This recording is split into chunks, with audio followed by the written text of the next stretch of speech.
ভাবুন তো, যে পবিত্র জিহ্বা দিয়ে আল্লাহর ইসমে আজম পড়া হতো, মৃত্যুর সময় সেই জিহ্বা কুকুরের মতো বুক পর্যন্ত ঝুলে পড়ল। মুখ দিয়ে অনবরত লালা ঝরছে আর পশুর মতো ঘেউ ঘেউ শব্দ বের হচ্ছে। পবিত্র কোরআনে আল্লাহ যাকে সম্মান দেননি, বরং সরাসরি কুকুর বলে ধিক্কার দিয়েছেন। কে সেই অভিশপ্ত আলেম যার একটিমাত্র শয়তানি বুদ্ধিতে চোখের পলকে লাশে পরিণত হল ৭০,০০০ মানুষ? ইতিহাসের সেই লোমহর্ষক এবং শিক্ষণীয় ঘটনা জানতে ভিডিওটি শেষ পর্যন্ত দেখুন। হজরত মুসা আলাইহিস সালামের যুগের কথা।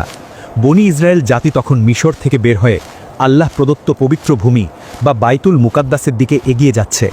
তাদের সাথে আছেন আল্লাহর নবী মুসা আলাইহিস সালাম এবং তার ভাই হারুন আলাইহিস সালাম। লাখ লাখ মানুষের এই কাফেলা যখন মরুভূমির পথ ধরে এগিয়ে আসছিল, তখন তাদের মাথার ওপর ছায়া দিচ্ছিল আল্লাহর রহমতের মেঘমালা। এই সংবাদ পৌঁছে গেল কিনান বা জব্বারিন সম্প্রদায়ের কাছে। তারা ছিল অত্যন্ত শক্তিশালী এবং অত্যাচারী জাতি। তাদের বাদশাহ যখন শুনল যে মুসা আলাইহিস সালাম তার বিশাল বাহিনী নিয়ে তাদের শহরের দিকে ধেয়ে আসছেন, তখন তার ভয়ে আত্মা শুকিয়ে গেল। কারণ সে জানত মুসা আলাইহিস সালামের সাথে সাধারণ কোনো সেনাবাহিনী নেই। তার সাথে আছেন আসমানের ফেরেশতারা। তার হাতে আছে সেই লাঠি যা দিয়ে তিনি সমুদ্র ভাগ করে ফেলেছেন। তরবারি বা তীর দিয়ে এই বাহিনীর সাথে পারা যাবে না। বাদশাহ তার মন্ত্রীদের ডাকল, বলল, আমাদের এখন কি উপায়? আমরা তো মুসার সাথে শক্তিতে পারব না। আমাদের এমন কোনো আধ্যাত্মিক শক্তি দরকার যা দিয়ে আমরা মুসাকে ধ্বংস করতে পারি। তখন মন্ত্রীদের মধ্যে একজন বলল, হে বাদশাহ, আমাদের শহরেই তো আছেন এক মহান সাধক। তার নাম বাল আম ইবনে বাউরা। তিনি আল্লাহর এমন এক গোপন নাম জানেন যাকে বলা হয় ইসমে আজম। তিনি যদি ওই নাম পড়ে মুসার বিরুদ্ধে বদদোয়া করেন, তবে মুসার সেনাবাহিনী ধ্বংস হয়ে যাবে। আল্লাহর সাধ্য নেই তার দোয়া ফিরিয়ে দেওয়ার। বাদশার চোখে আশার আলো জ্বলে উঠল। সে বলল, জলদি যাও, বাল আমকে আমার দরবারে নিয়ে এসো। তাকে বলো সে যেন এখনই মুসার বিরুদ্ধে বদদোয়া শুরু করে। বাল আম ইবনে বাউরা ছিলেন একজন বড় আলেম। তিনি আল্লাহর একত্ববাদে বিশ্বাসী ছিলেন এবং মুসা আলাইহিস সালামের নবুয়াত সম্পর্কে জানতেন। যখন বাদশার লোকেরা তার কাছে এলো এবং বলল, হে শায়েখ, মুসা ইবনে ইমরান আমাদের দেশ দখল করতে আসছে, আপনি আপনার ইসমে আজম ব্যবহার করে তাকে বদদোয়া দিন। বাল আম আটকে উঠলেন। তিনি বললেন, আউযুবিল্লাহ, তোমরা একই বলছো? মুসা আল্লাহর নবী, তার সাথে আছেন ফেরেশতারা। আমি যদি তার বিরুদ্ধে দোয়া করি তবে তো আমার দুনিয়া এবং আখেরাত দুই ধ্বংস হয়ে যাবে। আমি আগুনের গর্তে ঝাঁপ দিতে পারি, কিন্তু আল্লাহর নবীর বিরুদ্ধে দাঁড়াতে পারি না। বাল আম তাদের ফিরিয়ে দিলেন। বাদশাহ যখন শুনল বাল আম রাজি হচ্ছে না, তখন সে শয়তানের বুদ্ধি গ্রহণ করল। সে জানত প্রত্যেক মানুষেরই একটা দুর্বলতা থাকে, আর বাল আমের দুর্বলতা ছিল তার স্ত্রী এবং সম্পদের প্রতি লোভ। বাদশাহ তার ভাণ্ডার থেকে বস্তা ভর্তি সোনাদানা, হীরা জহরত এবং দামি দামি উপহার বাল আমের স্ত্রীর কাছে পাঠালো। বাল আমের স্ত্রী ছিল লোভী প্রকৃতির। সে যখন দেখল বাদশার পাঠানো এই অঢেল সম্পদ, তার চোখ লোভে চকচক করে উঠল। সে ভাবল, সারা জীবন তো দারিদ্র্যের মধ্যে কাটালাম, এখন যদি একটু বদদোয়া করলেই বাদশাহ আমাদের এত সম্মান দেন, তবে ক্ষতি কি? স্ত্রী তখন বাল আমের কাছে এলো। সে কান্নাকাটি শুরু করল। সে বলল, হে আমার স্বামী, তুমি আর কতকাল আমাদের এই কষ্টে রাখবে? বাদশাহ তোমাকে এত সম্মান দিচ্ছেন আর তুমি তা খিরিয়ে দিচ্ছ। তুমি যদি বাদশার কথা না শোনো তবে সে আমাদের মেরে ফেলবে, আমাদের দেশ থেকে বের করে দেবে। তুমি শুধু একটু দোয়া করো যাতে মুসার বাহিনী ফিরে যায়। এটুকুই তো। বাল আম তার স্ত্রীর চোখের পানি আর ওই স্বর্ণ মুদ্রার ঝনঝনি দেখে দুর্বল হয়ে পড়লেন। তার ইমানের দেওয়াল নড়বড়ে হতে শুরু করল। ৭০ বছরের ইবাদত এক পাল্লায়, আর স্ত্রীর ভালোবাসা আর দুনিয়ার মোহ অন্য পাল্লায়। শেষ পর্যন্ত নফস জিতে গেল, ইমান হেরে গেল। বাল আম বললেন, ঠিক আছে, আমি সরাসরি বদদোয়া করব না। আমি আগে আল্লাহর কাছে ইস্তেখারা বা অনুমতি চাইব। যদি আল্লাহ অনুমতি দেন তবেই আমি কিছু করব। বাল আম ভাবলেন তিনি আল্লাহকে ধোঁকা দেবেন। তিনি ইস্তেখারা করলেন। স্বপ্নে তাকে স্পষ্ট জানিয়ে দেওয়া হলো, খবরদার বাল আম, মুসার বিরুদ্ধে কোনো দোয়া করবে না, ধ্বংস হয়ে যাবে। সকালে উঠে বাল আম তার স্ত্রীকে বললেন, দেখেছ, আল্লাহ আমাকে বারণ করেছেন। কিন্তু স্ত্রী তখন শয়তানের মূর্তি প্রতীক। সে বলল, আল্লাহ তো তোমাকে সরাসরি না করেননি, তিনি তো শুধু সাবধান করেছেন। তুমি যদি আবার চেষ্টা করো হয়তো আল্লাহ মেনে নেবেন। তুমি চলো, ওই উঁচু পাহাড়ে চলো, সেখান থেকে মুসার সেনাবাহিনীকে দেখা যায়। তুমি শুধু তাদের দিকে তাকিয়ে একটু বদদোয়া করো। স্ত্রীর প্ররোচনায় এবং বাদশার দেওয়া আরও উপঢৌকনের লোভে বাল আম ইবনে বাউরা তার গাধার পিঠে সওয়ার হলেন। তার উদ্দেশ্য শহরের অদূরে হুজবার নামক পাহাড়ে ওঠা, যেখান থেকে মুসার সেনাবাহিনীকে দেখা যায়। একটু এগোতেই গাধাটি বসে পড়ল। সে আর নড়ছে না। বাল আম গাধাটিকে মারধর করলেন। গাধা উঠে দাঁড়ালো। আবার একটু এগিয়েই গাধাটি শুয়ে পড়ল। বাল আম এবার রাগে লাঠি দিয়ে গাধাটিকে পেটাতে শুরু করলেন। তখন একটা অলৌকিক ঘটনা ঘটল। ঐতিহাসিক বর্ণনায় এসেছে, আল্লাহ সেই অবলা প্রাণী, সেই গাধার মুখে ভাষা ফুটিয়ে দিলেন। গাধাটি মানুষের ভাষায় কথা বলে উঠল। সে বাল আমের দিকে তাকিয়ে বলল, হে বাল আম, তুমি আমাকে মারছো কেন? তুমি কোথায় যাচ্ছ? তুমি কি দেখতে পাচ্ছ না আমার সামনে আল্লাহর ফেরেশতারা তলোয়ার নিয়ে দাঁড়িয়ে আছে? তারা আমাকে এগোতে দিচ্ছে না। তুমি আল্লাহর নবীর বিরুদ্ধে যুদ্ধ করতে যাচ্ছ, আর তুমি ভাবছো আমি তোমাকে সেই পাপের পথে নিয়ে যাব? গাধার মুখে এই কথা শুনে বাল আমের কলিজা কেঁপে ওঠার কথা ছিল, তার ফিরে আসার কথা ছিল।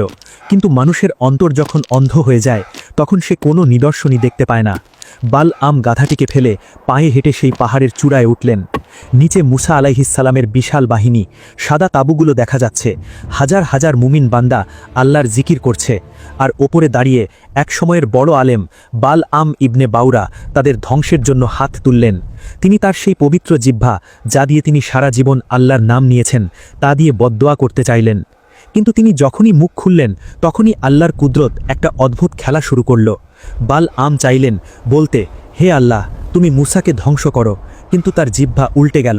তার মুখ দিয়ে বের হয়ে এলো, হে আল্লাহ, তুমি মুসাকে বিজয় দান করো। আবার তিনি চাইলেন নিজের কওমকে বা নিজের জাতিকে বিজয় দিতে, কিন্তু মুখ দিয়ে বের হয়ে এলো নিজের জাতির জন্য ধ্বংসের দোয়া। বাল আম ঘামতে লাগলেন। তিনি প্রাণপণে চেষ্টা করলেন জিহ্বাকে নিয়ন্ত্রণ করতে, কিন্তু আল্লাহ তার জিহ্বার নিয়ন্ত্রণ নিয়ে নিলেন। হঠাৎ বাল আমের মুখ দিয়ে এক বিকট শব্দ বের হলো। তার জিহ্বাটি লম্বা হয়ে মুখ থেকে বেরিয়ে এলো। সেটা এতটাই লম্বা হয়ে গেল যে তা তার বুকের ওপর ঝুলে পড়ল, ঠিক যেমন গরমে কাতর কুকুরের জিহ্বা ঝুলে থাকে। তার মুখ থেকে অনবরত লালা ঝরতে লাগলো। বাল আম বুঝলেন তার সব শেষ হয়ে গেছে। তার ইসমে আজম ছিনিয়ে নেওয়া হয়েছে, তার ঈমান কেড়ে নেওয়া হয়েছে। সে এখন আর মানুষ নন, তিনি আল্লাহর দৃষ্টিতে এক কুকুরে পরিণত হয়েছেন। বাল আম তখন তার লোকদের দিকে তাকিয়ে এক ভয়ঙ্কর শয়তানি হাসি হাসলেন। তিনি বললেন, আমার দুনিয়াও গেল, আখেরাতও গেল, দোয়া দিয়ে আর কাজ হবে না।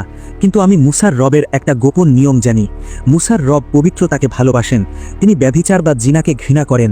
যতক্ষণ মুসার বাহিনী পবিত্র থাকবে, ততক্ষণ আসমানের ফেরেশতারা তাদের রক্ষা করবে। কিন্তু যদি কোনোভাবে তোমরা তাদের ব্যভিচারে লিপ্ত করতে পারো, তবে আল্লাহ তাদের ওপর থেকে নিজের রহমত উঠিয়ে নেবেন। তখন তাদের ধ্বংস করতে কোনো তরবারির দরকার হবে না, আল্লাহ নিজেই তাদের ধ্বংস করবেন। বাল আমের এই কথা শুনে জাব্বারিন বা কেনানীয় বাদশার চোখ জ্বলে উঠল। সে বলল, তাহলে আমাদের কি করতে হবে? বাল আম বলল, তোমাদের শহরের সবচেয়ে সুন্দরী নারীদের সাজিয়ে গুছিয়ে মুসার বাহিনীর কাছে পাঠাও। তাদের হাতে পণ্য সামগ্রী দিয়ে দাও, যেন মনে হয় তারা ব্যবসা করতে গেছে। আর তাদের বলে দাও, মুসার কোনো সৈন্য যদি তাদের সাথে একান্তে মিলিত হতে চায়, তবে তারা যেন বাধা না দেয়। যদি একজন সৈন্য, আমি বলছি মাত্র একজন সৈন্য যদি জিনা করে, তাহলেই আমাদের কাজ হয়ে যাবে। কি ভয়ঙ্কর পরিকল্পনা! শয়তান বাল আমকে দিয়ে এমন এক বুদ্ধি বের করালো, যা কোনো সাধারণ যুদ্ধের চেয়েও বিধ্বংসী। বাদশাহ সাথে সাথে তার রাজ্যে ঘোষণা দিল, হাজার হাজার সুন্দরী নারীকে রাজকীয় পোশাকে সাজানো হলো, তাদের শরীরে সুগন্ধি মাখানো হলো, তাদের হাতে ফলমূল আর ব্যবসার সামগ্রী দিয়ে মুসার বাহিনীর ক্যাম্পের দিকে পাঠানো হলো। মুসার বাহিনী তখন মরুভূমিতে অবস্থান করছে। দীর্ঘ সফরে তারা ক্লান্ত, তাদের পরিবার পরিজন তাদের সাথে নেই। ঠিক এই দুর্বল মুহূর্তেই সেই সাজানো নারীদের কাফেলা মুসার বাহিনীর ভেতরে প্রবেশ করল। শয়তান মুসার সৈন্যদের চোখে পর্দা ফেলে দিল। তারা ভুলে গেল যে তারা আল্লাহর পথে জিহাদে আছে। সুন্দরী নারীরা দেখে তাদের ঈমান টলতে শুরু করল। নারীরা তাঁবুর সামনে দিয়ে হাঁটছে, হাসছে এবং সৈন্যদের প্রলোভন দেখাচ্ছে। এই ফিতনা যখন শুরু হলো, তখন বনি ইসরায়েলের এক গোত্রপতির নজরে পড়ল বাদশার মেয়ে। কোনো কোনো বর্ণনায় এসেছে তার নাম ছিল কুসবি। সে ছিল অপরূপ সুন্দরী। শয়তান সেই নেতার মাথায় কামনার আগুন জ্বালিয়ে দিল। সে সেই নারীর হাত ধরল, কিন্তু সে গোপনে পাপ করল না, বরং সে প্রকাশ্যে আল্লাহ এবং তার নবীর বিরুদ্ধে বিদ্রোহ ঘোষণা করল। সে ওই নারীটিকে হাত ধরে টেনে সোজা মুসা আলাইহিসসালামের কাছে নিয়ে গেল। চিন্তা করুন তার ধৃষ্টতা! সে নবীর সামনে দাঁড়িয়ে বলল, হে মুসা, তুমি হয়তো বলবে এই নারী আমার জন্য হারাম, এর সাথে থাকা আমার জন্য অবৈধ, তাই না? মুসা আলাইহিসসালাম রাগে কাঁপতে লাগলেন। তিনি বললেন, আল্লাহর ভয় করো, একে ছেড়ে দাও, এটা ব্যভিচার, এর শাস্তি জাহান্নাম। কিন্তু সেই নেতা অহংকারের সাথে বলল, আমি তোমার কথা মানি না। এই বলে সে হাজার হাজার মানুষের চোখের সামনে দিয়ে সেই নারীকে নিয়ে নিজের তাঁবুর ভিতরে প্রবেশ করল এবং সেখানে আল্লাহর হুকুম অমান্য করে জঘন্যতম পাপ জিনায় লিপ্ত হল। মুসা আলাইহিসসালাম এবং উপস্থিত নেককার লোকেরা তখন আল্লাহর কাছে সিজদায় পড়ে কাঁদছেন। তারা বলছেন, হে আল্লাহ, আমাদের ওপর গজব দিও না, এই পাপের জন্য আমাদের ধ্বংস করো না। কিন্তু বাল আম ইবনে বাউরার কথাই সত্য হলো। যখনই সেই তাঁবুর ভিতরে ব্যভিচার সংগঠিত হলো, ঠিক সেই মুহূর্তেই আল্লাহর আরশ কেঁপে উঠল। আল্লাহ আসমান থেকে রহমতের ছায়া সরিয়ে নিলেন। হঠাৎ মুসা আলাইহিসসালামের বাহিনীর মধ্যে এক অদ্ভুত নীরবতা নেমে এলো। আকাশ কালো হয়ে গেল। তাঁবুর ভেতর থেকে মানুষের আর্তনাদ শোনা যেতে লাগল। আল্লাহ পাঠালেন এক মহামারী। তাফসিরকারকগণ বলেন সেটি ছিল প্লেগ বা তাউন। রোগটি বাতাসের বেগে ছড়িয়ে পড়ল। একজন সুস্থ সবল সৈন্য যে কিছুক্ষণ আগেও দাঁড়িয়ে কথা বলছিল, হঠাৎ সে বুকে হাত দিয়ে মাটিতে লুটিয়ে পড়ল। তার শরীর নীল হয়ে গেল, মুখ দিয়ে ফেনা বের হতে লাগল। এক মুহূর্তের মধ্যে একজনের দেখাদেখি আরেকজন, তার দেখাদেখি আরও 10 জন লাশ পড়তে লাগল। সৈন্যরা ভয়ে ছোটাছুটি শুরু করল, কিন্তু পালাবে কোথায়? আল্লাহর আযাব তাদের ঘিরে ধরেছে। সকাল থেকে শুরু হয়ে বেলার বাড়ার সাথে সাথে লাশের স্তূপ পাহাড় সমান হয়ে গেল। তাফসির ইবনে কাসিরে এসেছে, মাত্র কয়েক ঘন্টার ব্যবধানে বানি ইসরাইলের 70,000 মানুষ, কোনো বর্ণনায় 24,000, এই মহামারীতে মারা গেল। চিন্তা করুন দৃশ্যটা, চারদিকে শুধু লাশ আর লাশ। মুসা আলাইহিসসালাম আল্লাহর দরবারে হাত তুলে কাঁদছেন, হে আল্লাহ, আমার উম্মতকে শেষ করে দিও না, এই পাপের বিচার তুমি করো। তখন বানি ইসরাইলের মধ্যে এক যুবক ছিলেন, যিনি ছিলেন অত্যন্ত শক্তিশালী এবং ঈমানদার। তার নাম ছিল ফিনহাস ইবনে আইজার। তিনি হারুন আলাইহিসসালামের বংশধর ছিলেন। তিনি যখন দেখলেন চোখের সামনে তার জাতি ধ্বংস হয়ে যাচ্ছে, আর এর মূল কারণ ওই তাঁবুর ভেতরে থাকা সেই পাপী নেতা, তখন তার শরীরের রক্ত গরম হয়ে গেল। তিনি বুঝতে পারলেন যতক্ষণ না এই পাপের উৎস বন্ধ করা হবে, ততক্ষণ আল্লাহর আযাব থামবে না। তিনি হাতে একটি বিশাল বর্ষা বা বল্লম তুলে নিলেন। তার চোখে ছিল আল্লাহর জন্য ক্রোধ। তিনি ঝড়ের বেগে সেই নেতার তাঁবুর দিকে ছুটে গেলেন। তাঁবুর বাইরে প্রহরীরা ভয়ে পালিয়ে গেছে, চারদিকে মানুষ মরছে। ফিনহাস তাঁবুর পর্দা ছেড়ে ভেতরে ঢুকলেন। তিনি দেখলেন সেই নেতা এবং ওই নারী তখনও পাপ কাজে লিপ্ত। ফিনহাস এক মুহূর্ত দেরি করলেন না। তিনি তার হাতের বর্ষা দিয়ে এক প্রচণ্ড আঘাত করলেন। সেই বর্ষা দুজনের শরীর ভেদ করে মাটির নিচে গেঁথে গেল। এক আঘাতেই দুজনের মৃত্যু হল।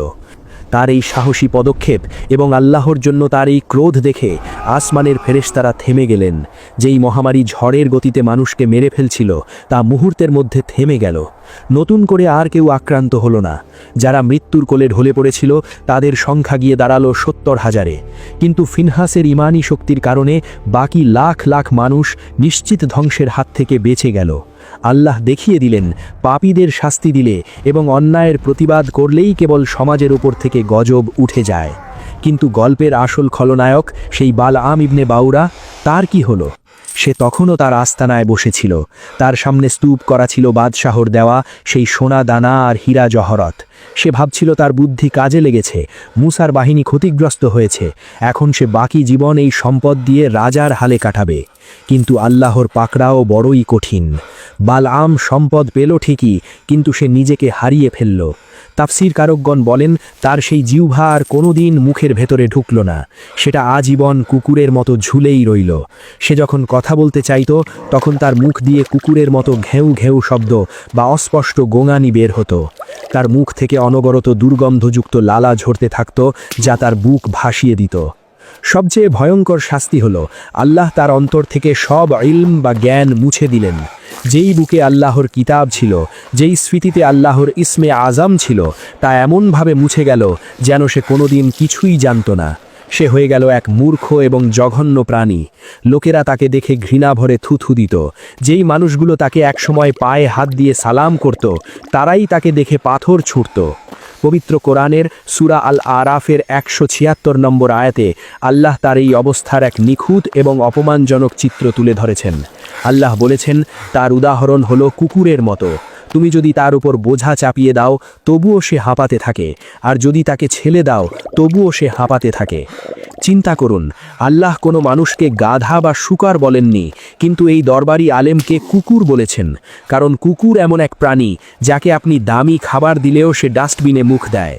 বালআমের কাছে আল্লাহর ওহী ছিল, সম্মান ছিল, কিন্তু সে তা ফেলে দিয়ে দুনিয়ার সামান্য টাকার লোভে শয়তানের ডাস্টবিনে মুখ দিয়েছিল। বালআম ইবনে বাউরা তার শেষ দিনগুলো কাটিয়েছে একাকী, অপমানিত এবং লাঞ্ছিত অবস্থায়। তার স্ত্রী, যার জন্য সে এত বড় পাপ করেছিল, সেও হয়তো তাকে ছেড়ে চলে গিয়েছিল, অথবা সেই সম্পদ তাদের কোনো শান্তি দেয়নি। অবশেষে রাস্তার ধুলোয় গড়াগড়ি খেয়ে এক নিকৃষ্ট মৃত্যু বরণ করে সে জাহান্নামের ইন্ধন হয়েছে। সে দুনিয়াও হারালো, আখেরাতও হারালো। আজকের এই ভিডিওটি শেষ করার আগে আসুন আমরা একটু নিজেদের বিবেকের আয়নায় তাকাই। বালআম ইবনে বাউরার এই ঘটনাটি আল্লাহ কোরআনে কেন রাখলেন? শুধু গল্প শোনার জন্য না, এটি কিয়ামত পর্যন্ত আসা সব আলেম, জ্ঞানী এবং সাধারণ মানুষের জন্য এক রেড অ্যালার্ট। প্রথম শিক্ষা, বালআম ছিল বড় আলেম, কিন্তু টাকার লোভে, ক্ষমতার লোভে সে সত্য গোপন করেছিল এবং বাতিলের পক্ষে নিয়েছিল। আজও আমাদের সমাজে এমন অনেক মানুষ আছে যারা সামান্য কিছু টাকার জন্য বা নেতার মন জয় করার জন্য হক কথা বলা বন্ধ করে দেয়। তারা অন্যায়ের পক্ষে ফতোয়া দেয়। মনে রাখবেন, এদের পরিণতি বালআমের চেয়েও ভয়ঙ্কর হতে পারে। দ্বিতীয় শিক্ষা, বালআম জানত যে মুসলিমদের তরবারি দিয়ে হারানো যাবে না, তাদের হারাতে হলে তাদের চরিত্র নষ্ট করতে হবে। আজও শয়তানের প্রধান অস্ত্র হলো অশ্লীলতা। আমাদের যুব সমাজকে ধ্বংস করার জন্য আজ মোবাইলে, ইন্টারনেটে বেহায়াপনার সব দুয়ার খুলে দেওয়া হয়েছে। মনে রাখবেন, যখন কোনো সমাজে জিনা বা ব্যভিচার ছড়িয়ে পড়ে, তখন সেখানে আল্লাহর রহমত থাকে না, সেখানে প্লেগ বা মহামারীর মতো নতুন নতুন রোগ এবং দুর্যোগ নেমে আসে। প্রিয় দর্শক, বালআম ইবনে বাউরার সেই ঝুলে থাকা জিহ্বা আজও আমাদের সতর্ক করছে। আসুন আমরা দুনিয়ার সামান্য স্বার্থের জন্য আখেরাত বিক্রি না করি। আল্লাহ আমাদের সবাইকে শয়তানের ধোঁকা এবং নফসের দাসত্ব থেকে হেফাজত করুন। আমাদের ঈমান নিয়ে কবরে যাওয়ার তৌফিক দান করুন।